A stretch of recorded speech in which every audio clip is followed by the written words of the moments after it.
À quelques heures de la clôture de la campagne électorale du scrutin décisif du 12 avril 2026, le député Borja Santos Mbouké a mené une offensive claire dans 2 localités stratégiques du département du Mono. En fin d'après-midi du jeudi 9 avril, c'était un Mbouké combatif, déterminé, presque habité par une urgence électorale qui a successivement investi Lobogor puis Wedemedja.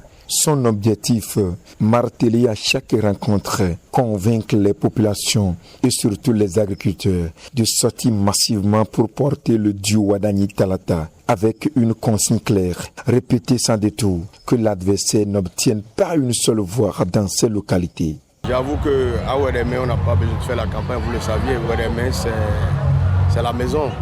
Wedemé, c'est la zone déjà quadrillée depuis un moment. Même nous sommes venus juste rappeler à nos parents qu'il n'y a pas de raison à laisser une place. Donc nous sommes dans un élan de ratissage en réalité. Nous sommes ici à Wedemedja pour rencontrer le collectif des agriculteurs. C'est un collectif avec lequel nous avons eu à faire des choses dans le passé. Et ce collectif a jugé nécessaire que nous ayons une rencontre d'échange. Ce que nous avions apprécié à sa juste valeur.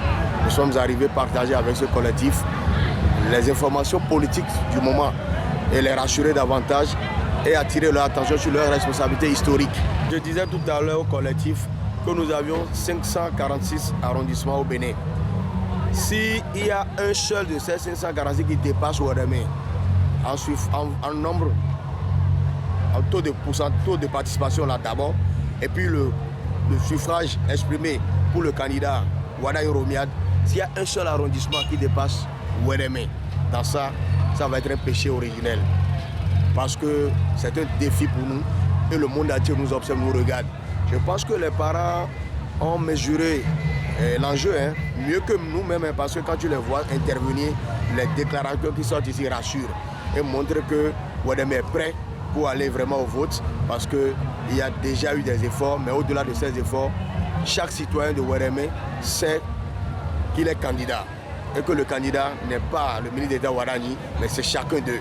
Comme nous le disons partout, que chacun de nous sommes candidats, c'est entré dans les esprits ici et nous ne pouvons que saluer ce collectif qui a fait une mobilisation extraordinaire et a permis à ce que nous partagions ces moments ensemble et réfléchir ensemble sur comment nous organiser le dimanche pour que le vote soit un vote plein. Je pars d'ici avec une satisfaction totale que Wedemé est prêt et je profite de l'occasion pour vraiment remercier tous les responsables, remercier ceux qui ont fait déjà du beau travail ici. Une pensée particulière à l'honorable Dapé Sossou. J'ai également une pensée à l'honorable Rodéo Meipa qui est resté aussi en combinaison avec nous dans les préparatifs de cette rencontre-là. Je lui dis vraiment aussi merci et merci à tous les acteurs. Merci au premier adjoint au maire de la ville de Lokossa. Merci au maire de Lokossa qui s'est également impliqué dans l'organisation de cette rencontre. Merci au CA de Wedemé et merci à tous les acteurs qui sont dans l'ombre et qui ont travaillé à ça. Merci à mon cher ami Norbert Agbassou et merci au président du collectif. Tous ceux-là ont pu mettre la main à la pâte pour que nous organisions cette rencontre qui vraiment, ma foi, j'ai été surpris de la mobilisation de ce qui s'est passé ici. Un message clair y compris par les participants, les responsables des agriculteurs, ainsi que le premier adjoint au maire de Lokossa n'ont pas tardé à réaffirmer leur détermination.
Devant une foule majoritairement composée de paysans venus des 15 villages de l'arrondissement de Wéré-Méadja, le député n'a pas manché ses mots. Chaque bulletin pour Wadani Talata est un coup porté à l'adversaire. Chaque abstention est un cadeau fait à l'ennemi. Son ton est monté d'un clan lorsqu'il a détaillé les promesses agricoles du tandem. Eugrena, projet de préparation de retraite des agriculteurs, subventions aux intrants et soutien aux coopératives locales.